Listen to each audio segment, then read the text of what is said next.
There's been a child that's been sexually assaulted in the units here by another child in the street. The detectives told me that my son had been violently and repeatedly raped for a year. There's a lot of sexual stuff going on in Manura.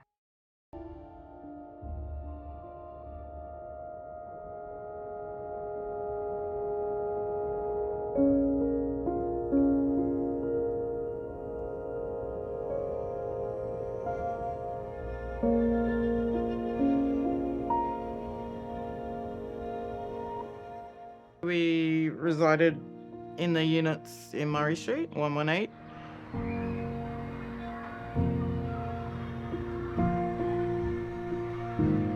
I was visited by a couple of detectives, and they said that there had been an assault and that my son may be a witness.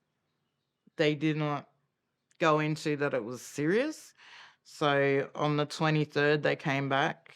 I had another detective come, and he said to me, "There's been a child that's been sexually assaulted in the units here by another child in the street. And in his statement, your son's name has come up as the victim also." So I took my son to the police station the next day. He made a statement, but I wasn't in the room. When he came out, it was kind of a poker face. I didn't think that, in my mind, I thought maybe they made a mistake and he's just gone, no. When I've gone back into the room with the detectives told me that my son had been violently and repeatedly raped for a year, over a whole span of a year, down the creek behind the units, next to the police beat, next to Wee Chopper, and yeah, that's. How did that make you feel when you heard about this? I wasn't expecting. I wasn't expecting that. Well, we knew for months before that something was up with him, but we didn't obviously ask, "Are you being raped?" When I found out, I actually took 3 days um, to myself, where I just had to try and figure out where to from here. I also had to ring my ex-husband in Brisbane and tell him, I felt I had failed as a mother because I didn't know, and that was the thing that kept on coming to me. Why didn't I know? Why didn't I know? And then that was when I just decided I need to be proactive in going forward with this. I can't stay here because I didn't want him to think that he's destroyed the family or he's made mummy sad because of what happened to him, because it's not his fault. It was and it still is hard just to know that was happening. And he was only 9 at the time. So for him to have I'm thinking he's out there playing, but meanwhile this is happening to him. So yeah, I asked the detective not to tell me details for my own mental health. But there's things that have slipped out because I went on the investigative trail just to figure out how come we didn't know, why when my sons went out to go and talk to the kids around the neighborhood because they knew something was going on with their brother, why was there no clue? There's no, you don't know what's going to happen. You don't know what you have to do, and you're put in this place where you're destroyed. What do you do? So I didn't get told anything else. I didn't get told a court date. I didn't wasn't asked to take my son to do a medical or anything like that. All I got was a text message from Victims Assist, and they offered my son counselling at Wu Chop Room, which is right next to where he was being raped. That's when I knew I'm on my own. My son's a number. They don't give a shit about what happened to my son. And so I had to go my own. I went into the women's centre. I just said, I don't know what to do. I've got a kid that's been raped. What am I supposed to do? And I actually fell down. I just cried. I went into Access Housing. I asked them for a transfer. That I literally just got a tissue box pushed to me across the table and got told that I still have to go into the Department of Housing and I have to go through Rent Connect and I have to have all these interviews and whatnot. And I said, so my kid just got raped and you want me to sit down and act calm? You don't get anything. There's no help. I had to source my own, like, I had to source counselling for my son myself. And relocating, I actually went homeless to try and, get a house or something. No, we were put in motels after motel. Now, if you have a child that's gone through trauma and you get put into these basic cracktown motels, you're feeling even worse about protecting your child. So my daughter was relocated here and she just said, you're not meant to be here, but I don't care. I just need you to come and just so that my brother's not there. And so that's what we did. Have they got this child now? And how old is he? So I think he's 15 now. He was 14 at the time. He was locked up. So my son's statement was made on a Wednesday. They caught him on the Friday. He had caught a couple of times. The first time I was not told about it. The second time I went, I wasn't allowed in because it was a closed court. I had already emailed and phoned the detective that many times, left messages, just, can I know what's going on? Because charges of rape, it's not, especially with two males, it's not just rape, it's sodomy and, all these sort of things. The charges branch off. I don't know any of that. I have not been told that. I have not been sent anything. Is this child locked up now?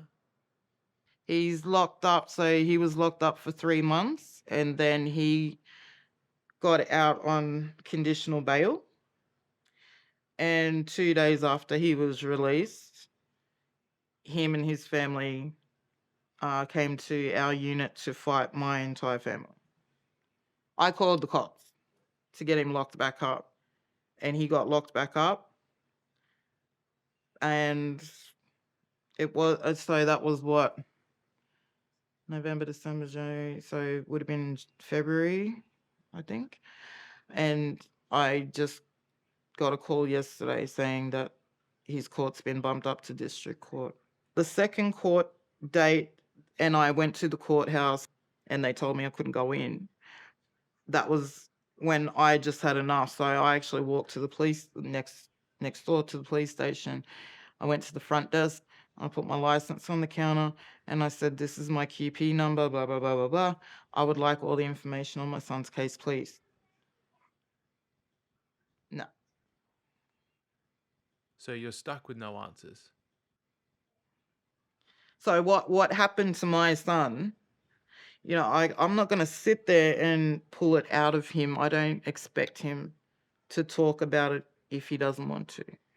And we're sort of in this limbo because we don't know what exactly happened. But in his mind, I think he thinks that we know. But there's also that, as I said, he was violently, it was very violent. He was being punched in the back of the head and stuff. And these things I need to know to help him heal. But, you know, at the same time, he went through it for a year. We only just found out. So we're catching up, and he's lived with this. So, and in some aspect, he doesn't see the seriousness of it. And I think it's because it happened so many times and for so long. He does know that it's wrong, that it was wrong, but I don't think he's fully grasped the entire concept. You know, he's 10, he shouldn't have to. But one thing that I heard, and I accidentally overheard it. I tell my kids, if you want to talk about it, that's fine. You know, however you need to go through it, that's okay. I can't hear a detail yet. I'm not ready. Well, I wasn't ready then. So I've walked in on a conversation. I've actually heard that one of my nephews, he's the same age as my son, they all play together. He's gone down the creek looking for my son, and he's heard my son crying, saying, "No, I don't want to, please, I just want to go home." And the perpetrator's gone, "You better fucking move, you cunt, because I'm going to bash you." Now, when all of that sort of happens, you know, some people would be so tempted to turn around and say, "Well, why didn't that kid say anything?" And blah, why didn't your nephew say? When it came down to it, and I did personal investigating because things didn't seem right to me. That was when it all came full face. So there's 3 victims of the same boy living in those units, and one of them is dated back to 2020. It was reported.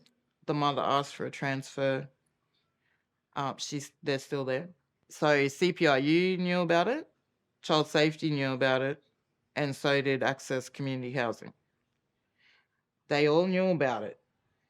No one was informed that there was a rapist. That was when it sort of, yeah, okay, there's a lot going on here. Do you think this is happening a lot more?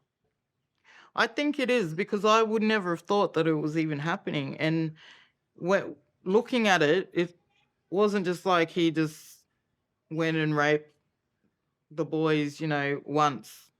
I feel like because the victim in 2020 before that is the talk about when he was in a resi care home. So we're talking 2019 now. So this boy would have been quite young. Oh, yeah. How old would he be? Back then, I would have to say 10 or 11. What actually made me find the 2020 victim is that, obviously, after I found out about my son, I'm watching him like a hawk. And there was just something about this day, and I think it was just me having a bad day. But I felt really weird about the way my son was sitting, and I didn't want to bring it up, but I did to my daughter, and I said, "Can you just have a look? Because I don't know. It could be me. I don't know." And then she spoke to him on the way. She went to drive him to school, and she asked him what was going on. And then he said, "No, this boy, he was bullying me, and he touched me on the butt." So my daughter's come back and told me, and I've got to act on it. So I've gone to the unit, and I'm starting to sort of growl at this kid, and I'm going. Him and his mum are there, and I'm going, "You know what happened to Nari? Why would you do that?" And then the mum, the mum looked at me, and this absolutely got me. She looked at me and she said, "What happened to Nari?" And I said, "He was raped."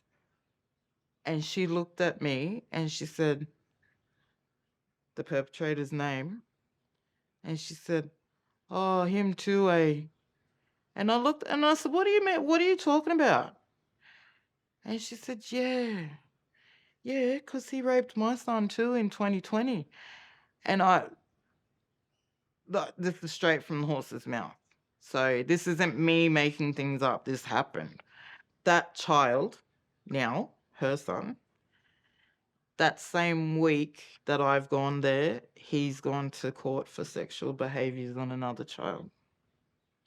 So the cycle's continuing because, as I said, this kid has racked them up. He's racking up victims, and now he's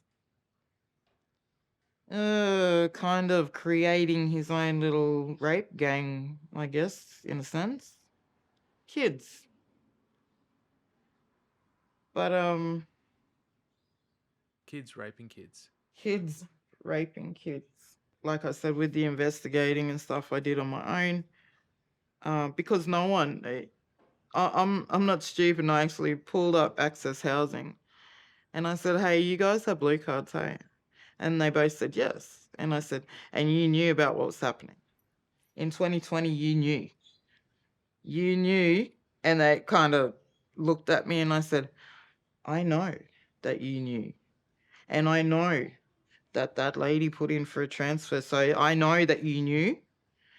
I said, "So you can be held accountable as well because you have blue cards." That was when they started picking on me and whatnot. But it's actually that boy's whole family. The perpetrator, his brothers, they're the bosses of all the kids in that area. They bash kids if they want that kid's shoes, they're gonna get a hiding for it if they don't hand them over. My son had electric scooters, shoes, hats, clothes, bikes, fishing rods. If they want it, they get it.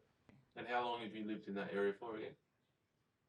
Since I was 10, 32 years, raised 6 kids there, never had a problem. As I said, I raised 6 kids there. My husband and I, 16 years.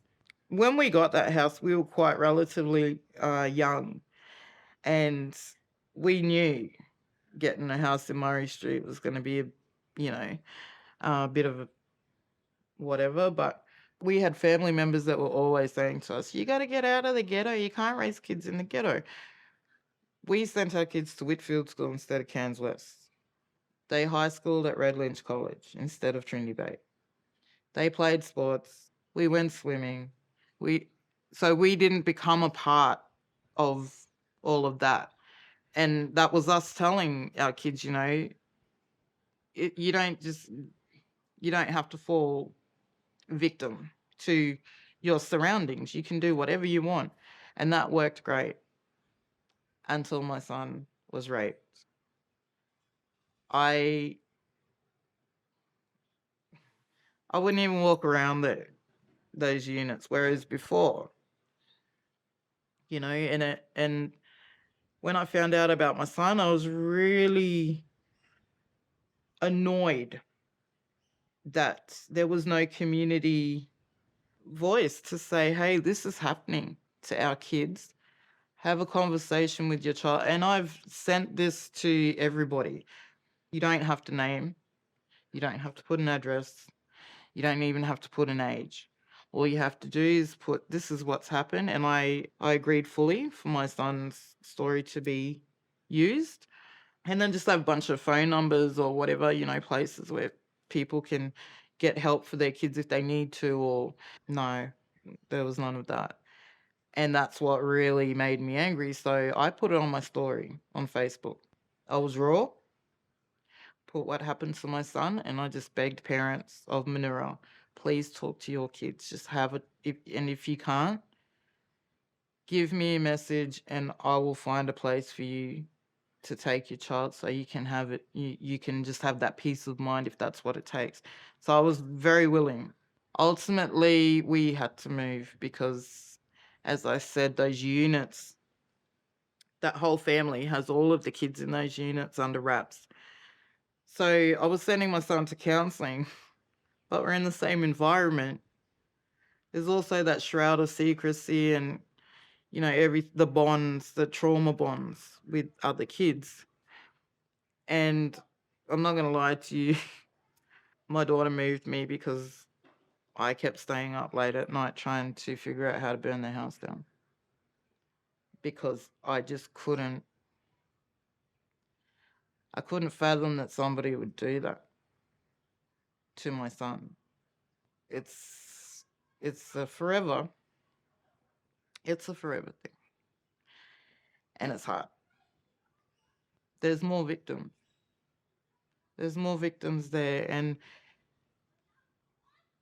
this is what I find so very hard is that there's kids out there, not every family's perfect, but there's kids out there could be happening to, and they don't have that supportive family, or kids take a lot in.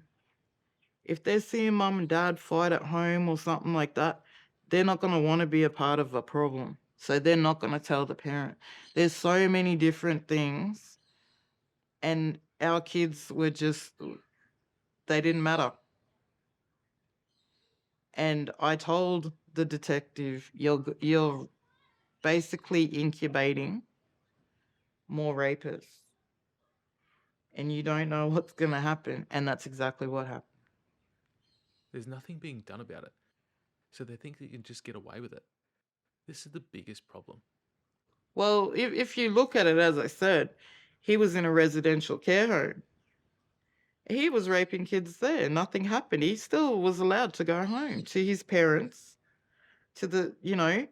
So I feel like because that happened, he was just very bold, and he was able to get the other 3 boys at the units. He was given back to his family, and he got 3 victims in 3 years. So, and I don't know how many times my son was raped. All I was told was that it was a year. I don't know about the other little boys. When you approached the house that time and you spoke with the family, what did they say? Are they clueless? Or they're the ones instigating it, like you said? The dad laughed and he said, "Are you right, eh?" And it makes you angry because after the fact, as with everything, when you get a shock, you don't say or do what you would have done had it been planned. So my biggest thing was, okay, well, if you're going to bring, because there was his dad in the car, and then there was him in the back in the middle, his 2 brothers, and then another brother in the front.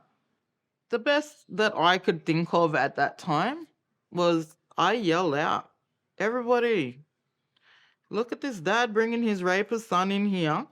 And I was yelling at the dad. I was saying, "You allowed this. I know that you know. I know that you know about this. This has to stop. This is not normal." And I've emailed the Premier of Queensland. I've emailed and put in complaints to Child Safety because they knew. Yeah, just sort of trying to get the ball rolling, because my bother is that there may be other victims and we don't know about it. These victims can turn into perpetrators, as we've already found out. And it's normal. That's what is the worry. It's normalized in just that little section of Manura. So God only knows what's going on.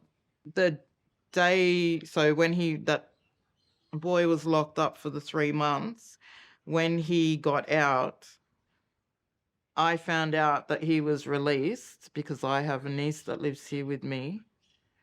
He Instagrammed my niece the morning he got out, boasting about his freedom, knowing that she lives with us.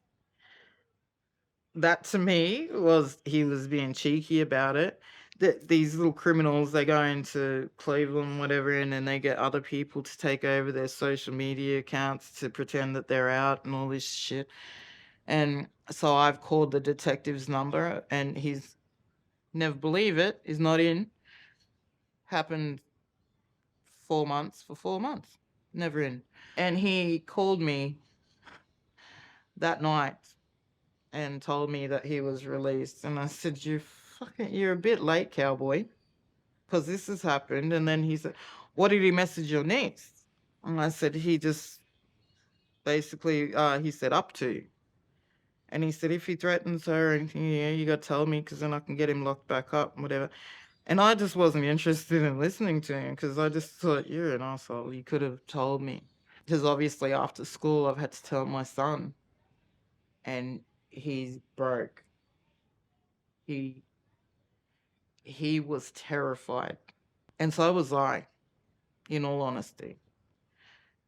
Because I feel like he's this perpetrator. He's as violent as he was with my son. What if he kills him? Because he doesn't want to have to go through court and all this shit. I don't know any of these things. We don't have a protection order. We were not offered a protection order from them, despite me telling them his family they've threatened us, they're watching us, they're doing this, they're doing no. We weren't offered any of that. No. You're alone. Your kid gets violated by another kid, and that kid has more rights than yours. More privacy, more rights, more protection, everything. And how do you explain that to your son? How do you explain that to a 10-year-old child? I don't know why he's out. I'm sorry. So we moved here to get away, to give my son a quality of life instead of being under that dome of,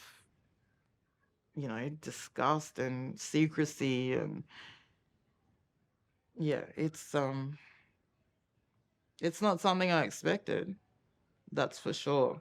As I said, with the neighborhood investigating that I was doing, oh my gosh, I got messages like you wouldn't believe. I got messages from people saying that their little brother went down the creek and he's caught, another boy raping another boy. That wasn't my son. That wasn't my son's rapist either. Two completely different boys. Again, that kid didn't say anything and he was 16. So I was kind of like, why would you not say anything? But we don't know what goes on.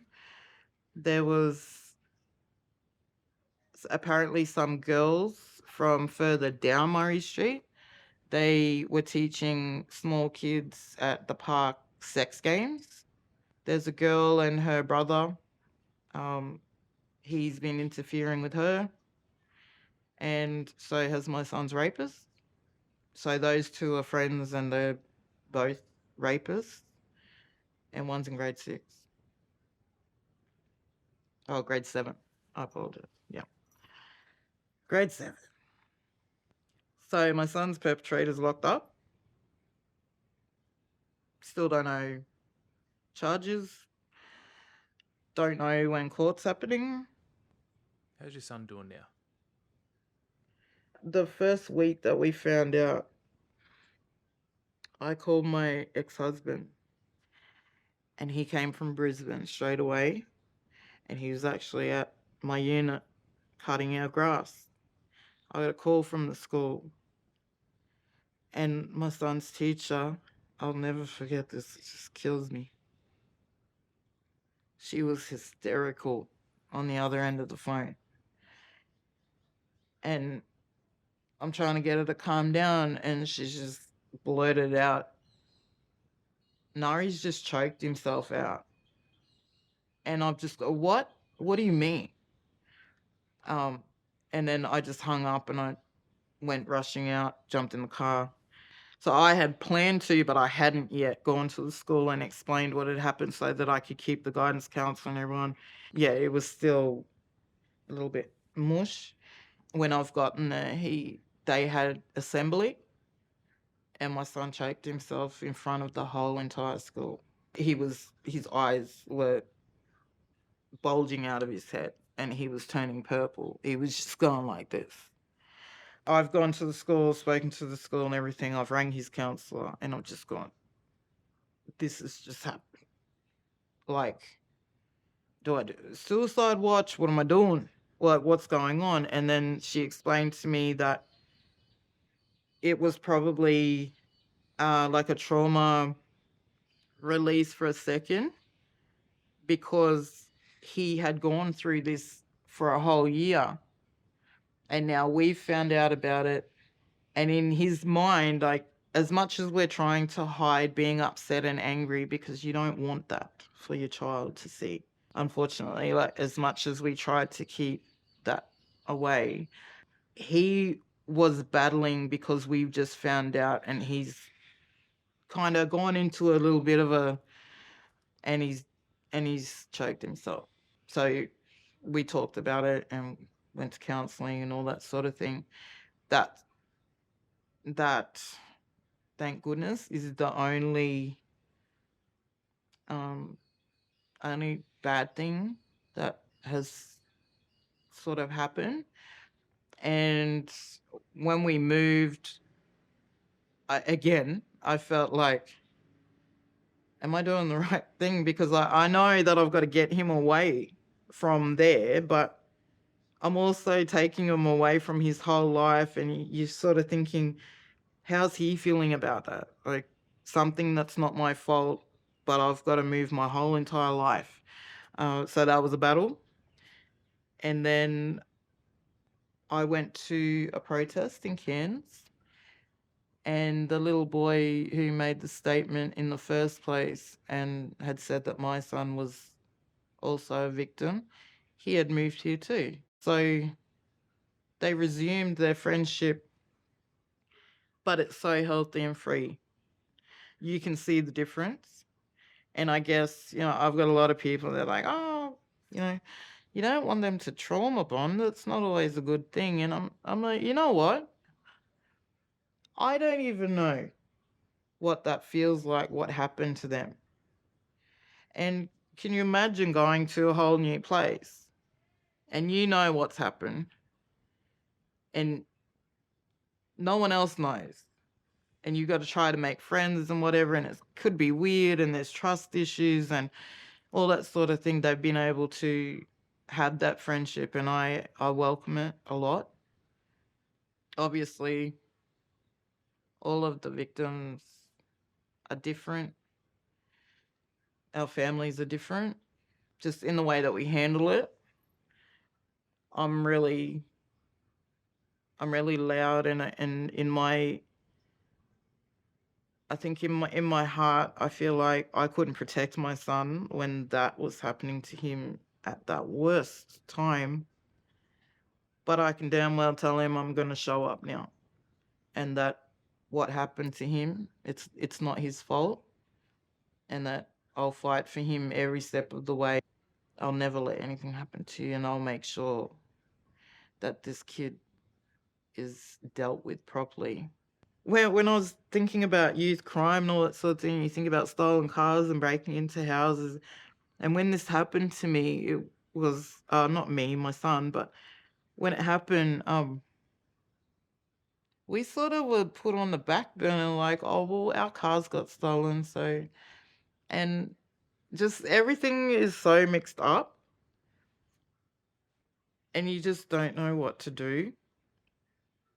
And so the best thing I could do was look at the youth justice laws. That's when I found out that my son's perpetrator, he'd been locked up for that 3 months.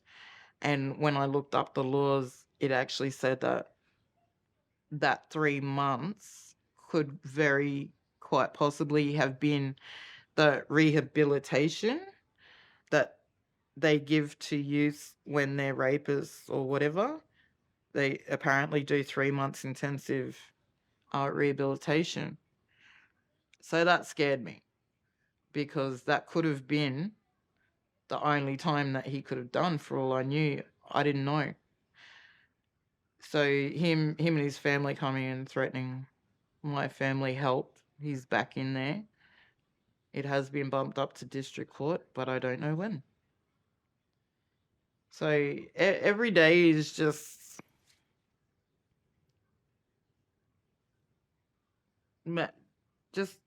hoping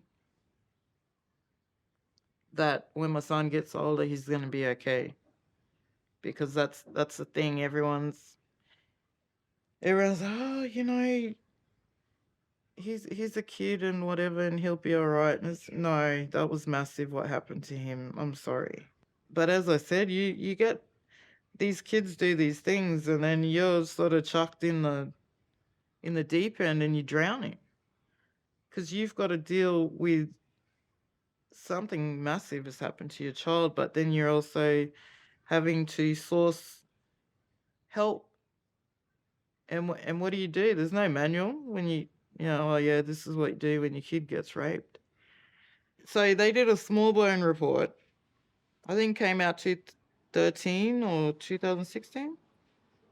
So West Cairns was the second most highest ranked place for child on child sexual abuse, sexual violence. It was done by Griffith University. The government was told, they were given that the whole thing, the research, everything. But here we are. We're in 2023, and there's a 14, 15-year-old boy that's raped probably about 4 or 5 boys. So the small bone report came out after Miss Warrior killed her children in Murray Street. So this is what they do. Something big happens, and then they freak out and they go, oh, fuck, people are going to start talking. We better pretend to do something. Small bone report came out. Nothing happened. And this is why I keep continuing with my sons, because that's not happening here. Because these kids, it could have been prevented, and now we've got 4 boys, trauma for life. One of them's turned into a sexual predator himself. It's big, isn't it? And I bring up the small bone report all the time to the parliament, and they hate it. Arakoon was number 1, West Cairns was number 2. So this isn't just, oh, this just happened. This has been very ongoing.